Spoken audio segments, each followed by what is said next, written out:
মিয়া মুছলমান নক'ব, বিদেশী নে স্বদেশী এইটো কথা কওক। এইটো আপোনালোকে কিয় ব্যৱহাৰ কৰিছে? বিদেশী নে স্বদেশী? বিদেশীয়ে যদি দখল কৰিছে কিয় ধৰা নাই, তেওঁলোকক কিয় কৰায়ত্ব কৰা নাই? মুখ্যমন্ত্ৰীয়ে মাটি দিয়াৰ কাৰণে ৰাষ্ট্ৰদ্ৰোহত মুখ্যমন্ত্ৰীয়ে এৰেষ্ট হ'ব লাগে নে নালাগে?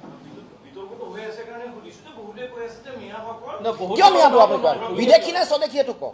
বিদেশী নে স্বদেশী? বিদেশী নে স্বদেশী এইটো কওক। ধৰ্মৰ ভিত্তিত বিদেশী চিনাক্তকৰণ কিয় ক'ব? ধৰ্মৰ ভিত্তিত উচ্ছেদ নহয়।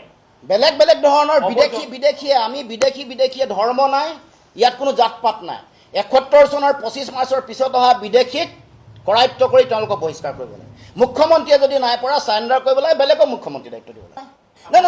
নাই শুনক, মিয়া মুছলমান নক'ব, বিদেশী নে স্বদেশী এইটো কথা কওক। এইটো আপোনালোকে কিয় ব্যৱহাৰ কৰিছে? বিদেশী নে স্বদেশী?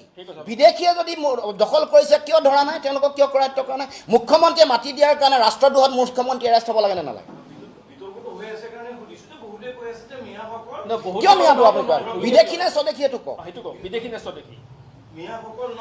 বিদেশী নে স্বদেশী এইটো কওক। ধৰ্মৰ ভিত্তিত বিদেশী চিনাক্তকৰণ কিয় ক'ব? ধৰ্মৰ ভিত্তিত উচ্ছেদ নহয়।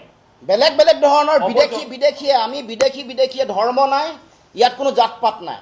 ৭১ চনৰ ২৫ মাৰ্চৰ পিছত অহা বিদেশীক কৰায়ত্ব কৰি তেওঁলোকক বহিষ্কাৰ কৰিব লাগে। মুখ্যমন্ত্ৰীয়ে যদি নাই পৰা চাৰেণ্ডাৰ কৰিব লাগে, বেলেগক মুখ্যমন্ত্ৰী দায়িত্ব দিব।